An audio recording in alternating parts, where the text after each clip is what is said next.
Oh, hi guys, it's Grim.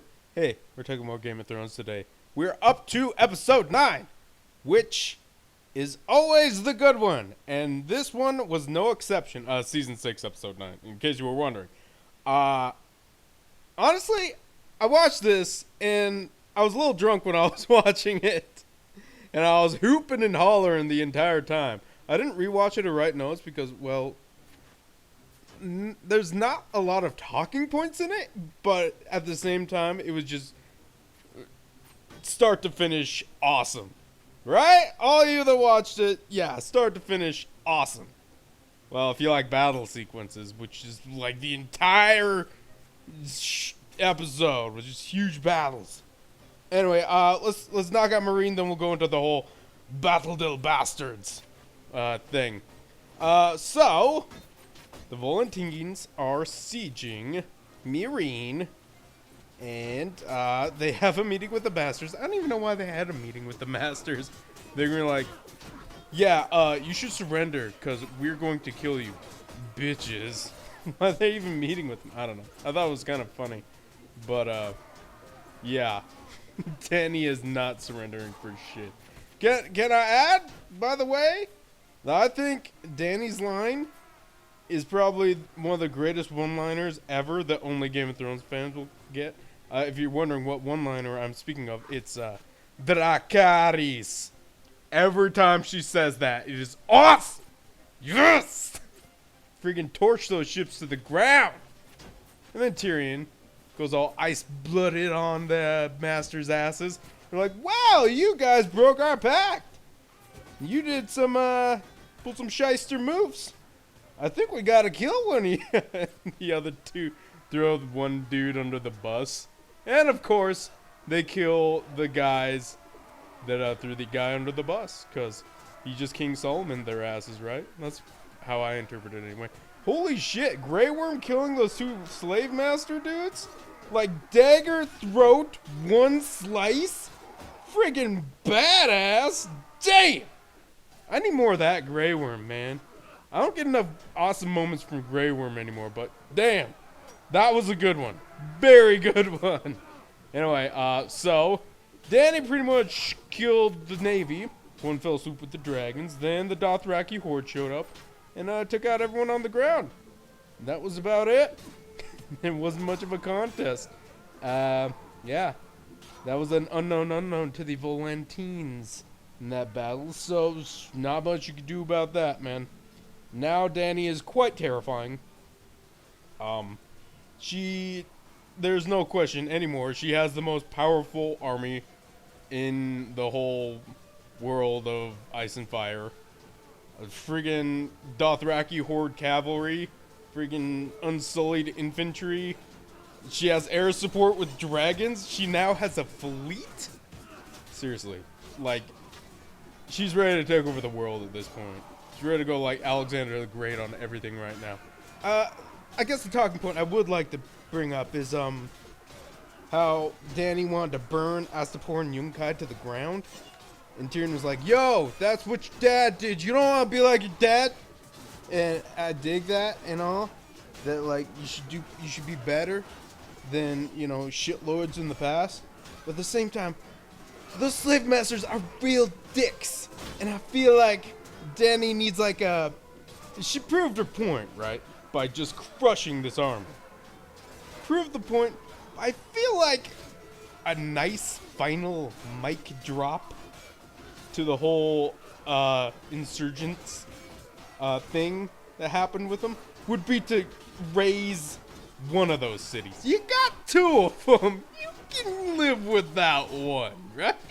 Just like final mic drop, maybe burn Yunkai to the ground, salt the earth, go all Romans on Carthage on it, right? I feel like that would, like, yeah, make it so people would no longer fuck with Dany. Because who's gonna fuck with anyone that's, like, crazy enough to do that, right? Yeah. So, I want to see her go prison rules on this shit. Like, don't fuck with the crazy one. But, yeah. It's probably best to take the high road on this one. So Tyrion says, anyway. Anyway, is there anything else? Oh, yeah, they meet up with the Greyjoys. And I think Yara has a thing for Danny, man. I was getting that vibe. Were you guys getting that vibe when they were meeting up? They're like, hey, Danny, I got 100 ships. Euron's coming with 1,000, but he wants to bang you. And I think Yara wants to do the same, but she was a bit more subtle about it. I think Danny's with it. So, Greyjoys are now Team Targaryen. That's cool. As long as they're no longer reaping. Finally! Danny puts the foot down. It's like, listen, none of your bullshit Ironborn ways anymore, okay? Reaping is not a proper way to have a society, right? It's dumb! You can't sustain a society like that. You have to open trade, motherfucker. Trade builds friggin' commerce and society. Not raping and pillaging all the time. Jesus. Even the Vikings figured that out. Okay, you're probably like, the Vikings were all about raping and pillaging. No, they fucking figured out trade after a while. And then they established their shit. And then they became super legit. If you like read up on Viking ass history and shit. Viking ass history and shit. So eloquent today. Anyway, that's about it for Marine. The rest was the Battle of the Bastards. Let's begin. Where to begin? Really, where to begin? I love the talk, the shit talk that JS, Jon Snow, had with Ramsay Bolton at the beginning. Very nice. Golf clap to that. I love the trash talk right before the big battle. Honestly, okay, I'm no military commander, right? You may think of me as one because I play Warband all the time, but I'm not very good at it. But I know enough to know that if you have a plan when you're entering a battle, you should probably stick to the plan. There was no sticking to any plan on Jon Snow's side. And the plan that Ramsay Bolton came up with was shit. Alright, let's break it down. Okay. Jon Snow is outnumbered. The enemy has more horses, more cavalry than he does. So, solution at the meeting is to entrench your line, get your spears up. Because that's how you counter an army with a big cavalry, right? You gotta get the shield wall going. The spears up, right? Like a Braveheart, yo. Remember that scene in Braveheart where they were like charging down the Scotsman and then Mel Gibson was like, get them now! And then they freaking got the spears up and like murdered half the cavalry like that. That's how you do it. That was the plan. They did not do that plan. Which is why they got their asses kicked. And to be honest, I saw it coming. Like, even before the episode, I was like, okay, here's how this is going down. The Wildlings and Jon Snow's crew, they're going to get their asses stomped. Right? And then everything's going to look very bleak, and then the Knights of the Vale are going to show up and save the day. And lo and behold, it happened. But yeah, no sticking to the plan. Ramsay Bolton had a shit plan where he was sallied forth from Winterfell. I know he had the numbers. He had the guns and the numbers. And there was like little doubt of his victory. But why even leave it to chance? Why this show of strength that like isn't even necessary? They tried to answer that question by like, oh, Ramsay's most important weapon is fear, and this will strike fear into people. Nah, man, who gives a fuck? If you really wanted to win this, 100%, no chances, victory, stay behind the walls. I mean, Ned Stark said in like, what, season 2 or something? I don't know, or season 1, he wasn't in season 2. That like 40 archers could defend Winterfell. How many men did you have? You had like 6,000. Fuck. Just stay behind the wall, but no. Ramsay Bolton's a bastard. And yeah. Speaking of bastard moves, sends out Rickon, then ices his ass at the beginning of the battle. I had no emotional attachment to Rickon Stark. I think everyone can agree no one had an emotional attachment to Rickon Stark. And him dying probably did Jon Snow a solid. I mean, Jon Snow was kind of like, we should probably save him. And Sansa was like, he's already dead, don't even bother. And I think everyone was Team Sansa on that little talking point. But if there was any hesitation to be had by Jon Snow about maybe like not going bloody berserker rampage motherfucker on the battlefield, it'd be if Ramsay Bolton was holding Rickon hostage. And he just immediately threw that card out the window, so there you go. Then the battle commences, and my god, they were talking about it in the post show, like where the producers talk about like what they were trying to do with the battle, how it was just mostly luck that people survived. Jon Snow had a lot of luck. This is definitely known. Why the fuck does he not have a shield? That part was pissing me off. There was arrows being rained down at all sides.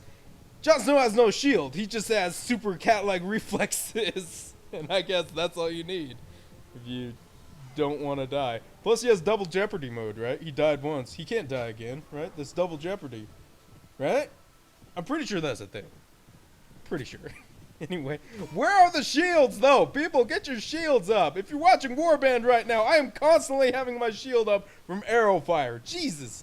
You just have to do it. But no, whatever. Jon Snow, cat-like reflexes. I do appreciate that he does get a shield later on when they finally breach Winterfell.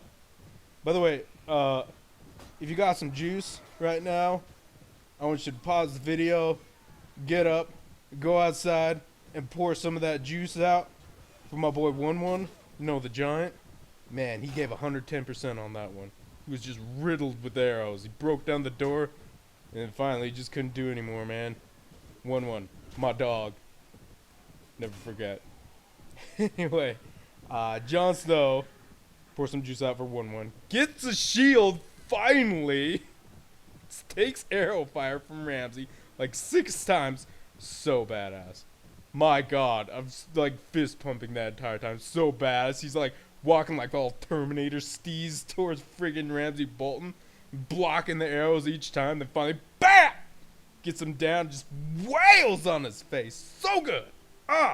So satisfying seeing just biggest asshole in Game of Thrones just get beaten to the dirt, man. Friggin' street justice style by Jon Snow, man. So good. Just whooped his ass. I gotta say, that was better than Joffrey dying. Okay, debate right now. Which was better? Joffrey choking to death or Ramsay Bolton just getting his face smashed by Jon Snow? I'm leaning towards Jon Snow, but of course, I feel like I still have an emotional bias towards it because the episode is so fresh in my mind. Maybe I've forgotten how much of an asshole Joffrey was. And maybe he wasn't so bad based, like, if you take him side-by-side comparison with him and Tommen. I'm sort of sympathetic towards Joffrey after that. Because, I mean, at least Joffrey had the sense to not get manipulated by assholes. But that's a whole different discussion entirely. Let's try to keep on track, right? Right. Okay. Anyway, the battle's won. Barely. Knights of the Vale bail them out. Of course. And, yeah, Sansa finally gets her revenge. Sansa, let's talk Sansa for a second. She is almost cool this episode. I say almost. Being that she had like maybe 2 good moments, but the rest of her bullshittery just totally overshadowed it, to be honest. First cool moment, when she told Ramsay Bolton, like, you're gonna be dead tomorrow, bitch. That was cool. Well, it wasn't those words, but those are mine. Whatever. I'm paraphrasing clearly. Second moment, when she sicks the hounds on the Bastard Bolton, Ramsay. Second good moment. That moment was fantastic, too. I got a total Dark Brotherhood vibe from that.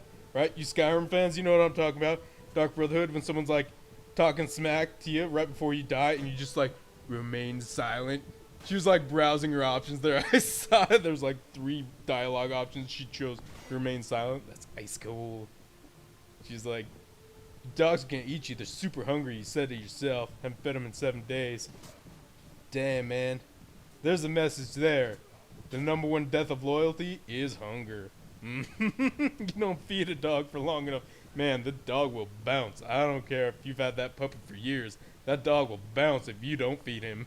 Or eat your face. In Ramsay's case. Jesus, that was fucking brutal, though.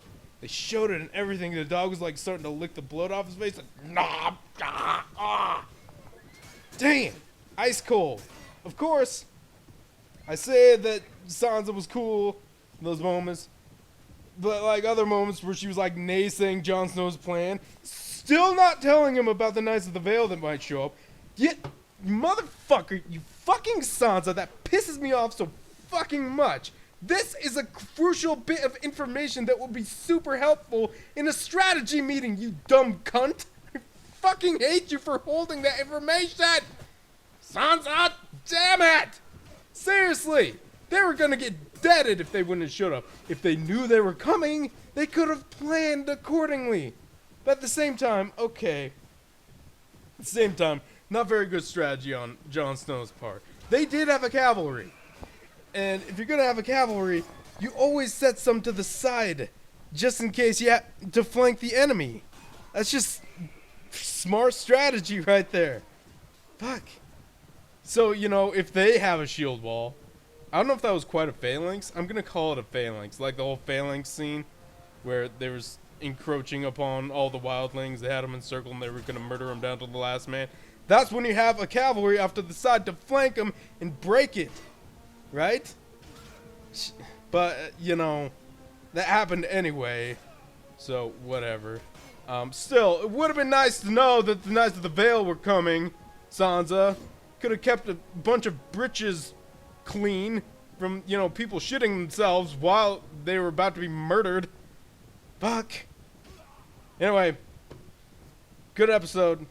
Freaking fantastic episode. I didn't watch it again, but I kind of do.